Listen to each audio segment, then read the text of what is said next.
Good morning. I just wanted to hopefully have a wonderful Monday morning and Monday day. The main thing I want to talk to you about is God and His love. Part of His love is justice. Now, we talk a lot about justice in the world today, and very few people really understand what it means. True justice is holding you accountable for what you say and you do, not what somebody else says about you or thinks about you, but what you did. That's true justice. So many times we've gotten away with making a mockery of justice by hiring somebody who can make things seem like that's what you intended or what you thought, but thoughts don't matter. It's what you did. That's what justice is.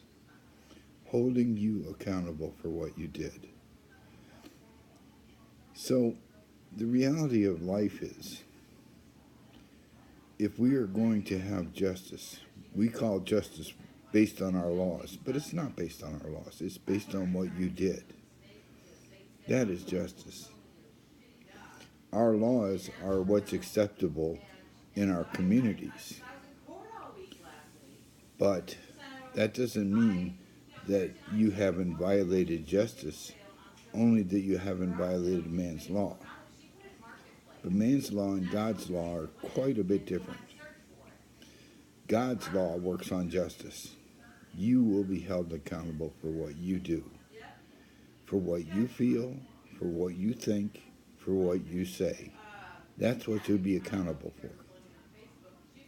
In the world of men, one of the best justice systems that exists today is in the United States.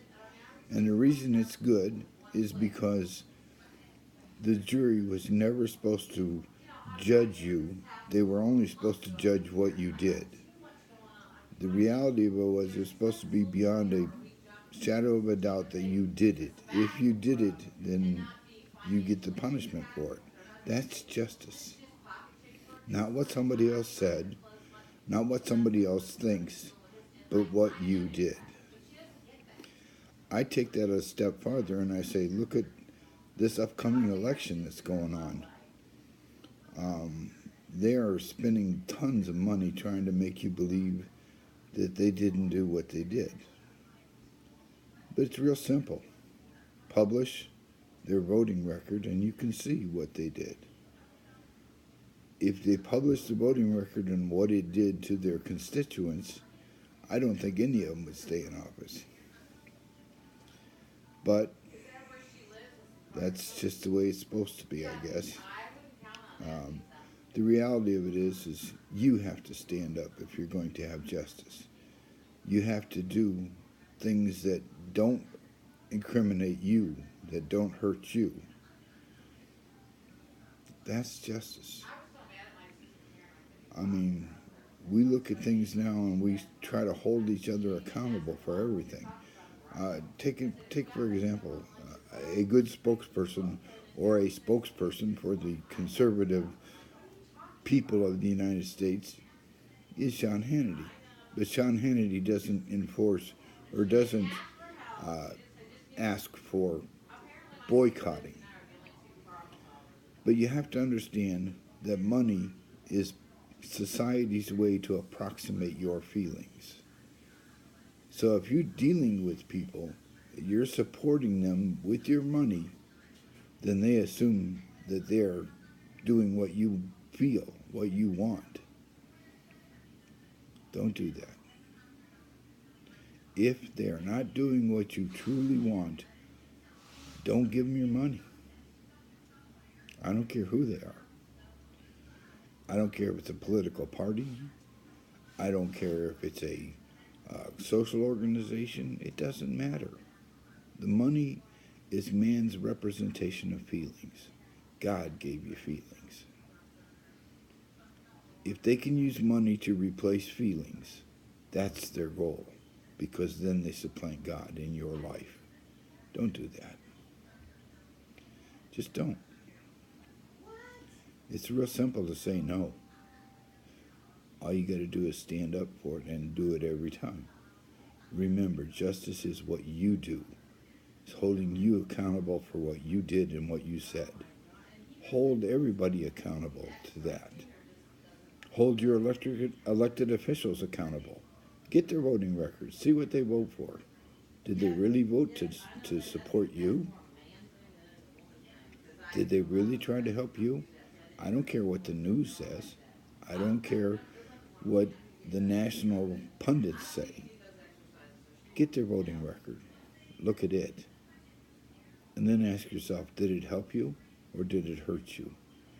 Did it help your family or did it hurt your family? Did it separate your children? Did it separate the people? It's very simple. Everybody tries to make this so complex, but it's really not complex at all.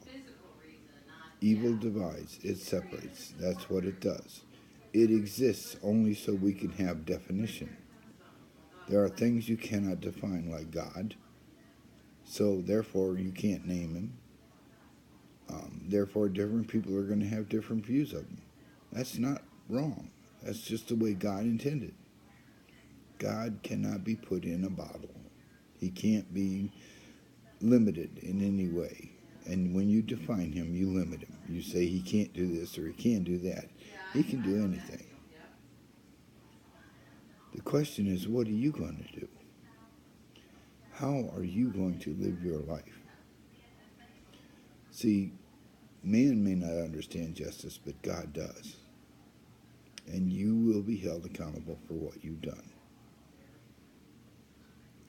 I beg of you to be kind to each other. Be kind to yourself. God gave you this for free. He wants you to make it worth more. How do you make it worth more? By loving and sharing with each other and doing the things that help each other. That's how you make it worth more. But the choice is yours. I love you. I hope you have a great Monday, and I hope this helps some people. At least think about it. I'll talk to you later. Bye.